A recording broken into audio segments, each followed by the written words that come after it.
C'est un honneur que l'Amérique réserve à ses meilleurs ennemis ou alliés. Emmanuel Macron en visite d'État depuis mercredi aux États-Unis. C'est sa seconde visite d'État après celle de 2018 avec Donald Trump. Il n'y a que Xi Jinping qui a eu cet honneur de 2 visites d'État en ces 15 dernières années. Mais Paris n'est pas tout à fait Pékin dans le cœur des Américains.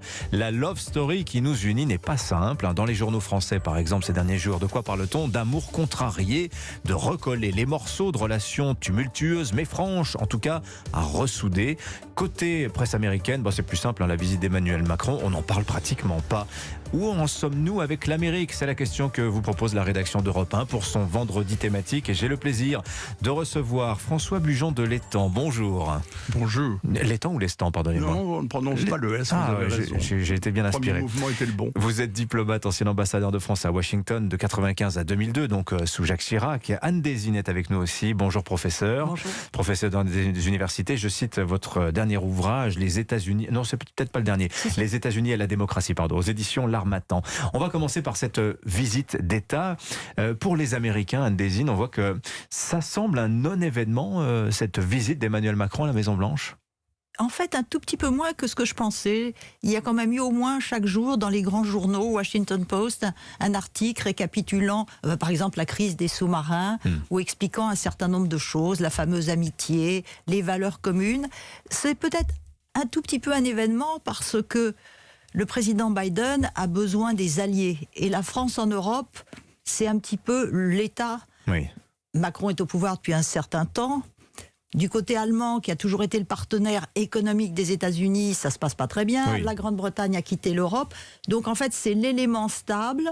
Et à partir du moment où il y a la guerre en Ukraine, le reste est passé un peu au deuxième plan. Alors bien sûr, il y a des difficultés dues au fameux plan sur les microprocesseurs et inflation pour lutter contre l'inflation avec les subventions, même pas déguisées à l'économie et aux entreprises américaines. Enfin, grosso modo, ils ont besoin de pousser dans le même sens. Oui. C'est sans doute la raison pour laquelle le président Macron a pris la peine de dire « Attention, n'allez pas trop loin dans vos subventions, vous pourriez briser » ce qui a été traduit dans les journaux américains par The West, c'est-à-dire le front occidental contre la Russie, contre la Chine. Oui, disons aussi quand même, François Bujon de l'Estan, que décidément, du coup je vais me planter maintenant, il faut admettre que les États-Unis ont été rappelés en Europe par la crise ukrainienne, alors qu'ils ont la tête ailleurs. Aujourd'hui, leur regard il est tourné vers la Chine. La visite d'Emmanuel Macron, quelque part, est un peu commandée par cette urgence ukrainienne, vous pensez? Oui, il n'y a aucun doute. Les États-Unis avaient effectué ce qu'ils appelaient le pivot de leur politique étrangère sous l'administration Obama. Il faut rappeler que Joe Biden a été le vice-président d'Obama pendant 8 ans et il y avait une très forte orientation de la politique américaine en direction de la Chine et du Pacifique. Nous en avons d'ailleurs fait les frais il y a 2 ans avec la conclusion de cette fameuse alliance qu'on appelle l'AUKUS. Mais c'est l'Ukraine, c'est la Russie, c'est l'erreur stratégique énorme de la Russie en attaquant l'Ukraine qui ramène effectivement les États-Unis en Europe, ce dont les Européens se félicitent car ils se préoccupaient tous de les voir exclusivement occupés par la Chine. Et donc resserrer les liens de l'Alliance au moment où celle-ci a retrouvé sa raison d'être originelle qui est de protéger l'Europe contre la Russie et contre les tentatives impérialistes de la Russie, a retrouvé tout son sens. Alors, ce qui est très intéressant, c'est qu'il y a une sorte de continuité historique dans la manière dont Emmanuel Macron aborde le président Biden et les États-Unis. On voit que la relation n'est pas simple, qu'elle n'est pas très équilibrée, que les preuves d'amour n'empêchent pas les trahisons. Typiquement, ce que vous racontiez sur l'affaire AUKUS, l'affaire des sous-marins, avec un Joe Biden nous expliquant benoîtement ces derniers jours qu'il n'avait pas bien compris, qu'on n'avait pas prévenu les Français, qu'on allait récupérer le contrat des sous-marins. Oui. Ça semble un petit peu léger. Mais cette relation franco-américaine, Anne Désine, comment vous la qualifieriez aujourd'hui? On a tout à l'heure parlé de l'anti-américanisme français, qui est une espèce de vieille tradition qui remonte au XVIIIe siècle. Est-ce qu'il y a un sentiment miroir des Américains d'abord à l'égard des Français? Non. Ça me fait penser aux questions qu'on nous posait lorsque le président Sarkozy allait aux États-Unis. On nous demandait si Obama aimait Sarkozy. Obama n'avait aucune opinion sur le président Sarkozy. Qu'on appelait l'américain, Sarko l'américain. Oui, mais vu de France, etc. Il faut bien voir, et ce n'est pas un ancien ambassadeur que je veux dire ça, mais ce sont les intérêts qui priment. Il faut bien voir que sur toute l'histoire des États-Unis, les Américains, les présidents américains ont toujours fait passer les États-Unis en premier. Moi, je disais à chaque fois que je parlais, le sentiment le pire, c'est la naïveté. Il ne faut pas être naïf avec les Américains. Ils vont toujours, ça n'a pas attendu M. Trump pour que ce soit America First. Parce que là, on nous parle des subventions aux entreprises. Mais rappelons-nous les lois extraterritoriales, les boycotts indirects, etc. À chaque fois qu'il faut faire avancer les intérêts américains, les Américains, donc les autorités, quelles qu'elles soient, à ce moment-là, républicaines ou démocrates, n'hésitent pas à agir, y compris contre les intérêts des alliés. Alors ça peut être les alliés en général, l'Europe, ou la France dans l'affaire des sous-marins. Mais monsieur l'ambassadeur, justement, cette Amérique dont on parle beaucoup, dont on questionne la relation, qu'est-ce que c'est exactement ? Je trouve que c'est une question intéressante parce que quand on y regarde de près, il y a l'administration américaine, mais l'Amérique c'est aussi un peu Elon Musk, ce sont un peu aussi les majors pétrolières, c'est un peu aussi l'industrie du cinéma américain, ce sont les ONG qui financent les révolutions de couleur, etc. Il y a une sorte de polymorphie, si je puis dire, américaine qui est assez difficile à saisir. Et c'est un peu tout ça l'Amérique. C'est un ensemble, l'Amérique. C'est évidemment un ensemble. C'est une nation, c'est une économie, c'est une culture, c'est un monde, l'Amérique en soi. Il suffit d'aller aux États-Unis pour la première fois de sa vie et de regarder un planisphère sur le mur pour comprendre que c'est pas du tout ce qu'on avait imaginé. Nous sommes habitués à des planisphères qui vous montrent l'Europe au centre et puis un petit bout d'Amérique sur la gauche du côté de l'autre côté de la grande tache bleue. Quand vous allez aux États-Unis, vous voyez l'Amérique au centre avec deux taches bleues, l'Atlantique, le Pacifique, la Chine à gauche, l'Europe à droite. Voilà, il suffit de contempler ça et de comprendre. Que l'Amérique est une île, en fait. Les États ont la politique de leur géographie, disait Napoléon. Et De Gaulle, la deuxième citation, c'est de dire les États n'ont pas d'amis, ils n'ont que des intérêts. Tout ce que disait Madame Désine est parfaitement exact et j'y souscris complètement. Aujourd'hui, les intérêts de l'Amérique sont défendus par les ambassadeurs, par les présidents successifs.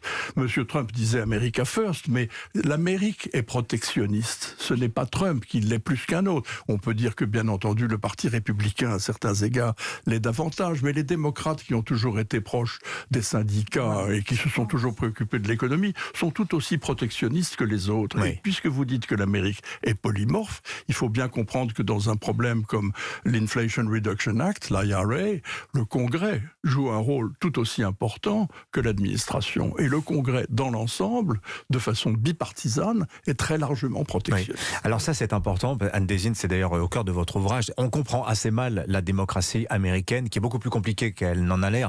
Il n'y a pas que le président des États-Unis. Bien sûr, c'est un État où aussi l'échelon local, les États sont extrêmement puissants. Pour des Français habitués à un gouvernement très centralisé, très jacobin, c'est assez difficile à percevoir. Oui, il y a deux grandes différences. La première, c'est que malgré les apparences, le président américain en politique intérieure est beaucoup moins puissant que le président français. Pour obtenir ce plan Inflation Reduction Act, il a fallu 2 ans de manœuvre parce que 2 des sénateurs s'y opposaient. Et pour tout un tas de règles de procédure, pourtant démocrates, il fallait ces 2 sénateurs. Donc on montre bien que le Congrès joue un rôle important. Et puis la seconde différence essentielle que bien sûr on tend à gommer en France, c'est la dimension fédérale. Les États sont très puissants et là c'est vrai que les États dirigés par les républicains, et c'est la majorité, c'est une 30aine sur 50, font tout ce qu'ils peuvent pour lutter contre les politiques du président Biden lorsque ces politiques ne vont pas dans leur sens. Et c'était pareil du temps de Trump, parce que quand Trump se retire de l'accord de Paris contre le réchauffement climatique, le gouverneur de Californie, que dit-il ? C'est pas grave, moi j'appliquerai l'accord. Et puis tant pis. J'appliquerai et je prendrai des mesures. Et les entreprises aussi, y compris les compagnies d'assurance, les compagnies pétrolières, conscientes des enjeux, se sont elles-mêmes appliquées des règles. Donc il y a aussi cet élément. Mais bon, dans ce qui nous intéresse là, ce qui est intéressant, c'est que le président Biden, donc ils ont répété l'un et l'autre l'amitié, les valeurs, etc. Mais le président, en demi-ton, a dit, vous savez, j'ai eu du mal à faire adopter ce plan et il y a des petites bricoles qui ne vont pas, tweaks. Alors, il dit, nous allons essayer de travailler de façon à réduire l'impact négatif sur les entreprises françaises. Parce que cet impact, il existe. Il semblerait que Safran envisage de monter ses installations, enfin, en puissance ces installations américaines et non pas en France, Oui, à cause de cette différence d'avantages Oui. concurrentiels. Je rappelle qu'il y a 2 ans, le patron de Safran avait piqué un coup de gueule assez monumental en France en disant mais j'en ai marre, moi je voudrais construire des usines en France et pour X raisons, Oui.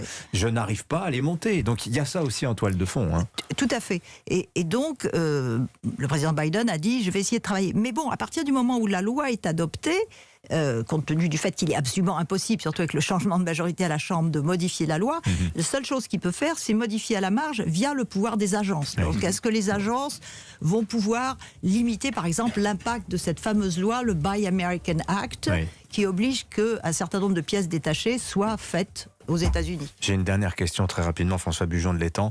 Est-ce que, au-delà du complexe de l'ex-grande puissance de la France, hein, qui regarderait un peu jalouse, nostalgique, envieuse, la grande puissance de notre temps, l'Amérique, est-ce qu'il n'y a pas aussi un reproche français adressé aux Américains sur le thème « vous êtes à la fois trop puissant et pas assez » ?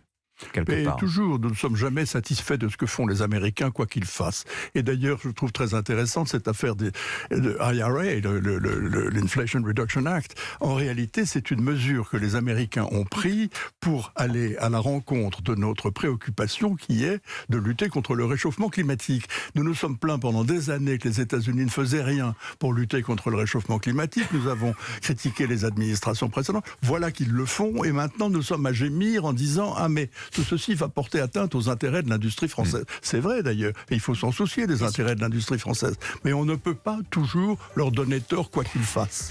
Merci à tous les deux d'être venus nous voir ce matin sur Europe 1. On aurait volontiers prolongé. François Bujon de l'Étang, je rappelle que vous êtes ancien ambassadeur de France à Washington de 1995 à 2002. Anne Désine, professeur des universités. Le titre de votre dernier ouvrage, Les États-Unis et la démocratie, c'est paru aux éditions L'Harmattan.